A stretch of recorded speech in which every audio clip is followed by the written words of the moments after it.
அவர் என்ன செய்கிறார்? அவர் உங்கள் நியாயங்களை விசாரிக்கிறார்.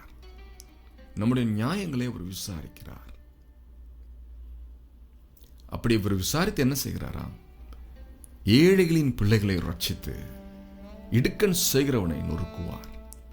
அடுத்ததாக, கூப்பிடுகிற எளியவனையும் உதவியற்ற சிறுமியானவனையும் அவர் விடுவிப்பார்.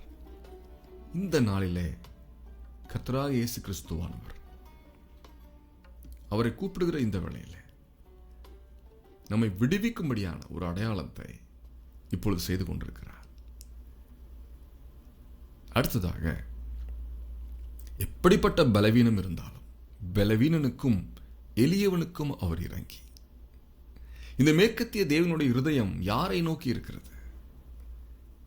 இந்த மேற்கத்திய தேவனுடைய இருதயம் பலவீனனையும் எளியவனையும் நோக்குகிறதா இருக்கிறது. சமுதாயத்திலே தள்ளப்பட்டிருக்கிற ஜனங்களை நோக்குகிறதா இருக்கிறது.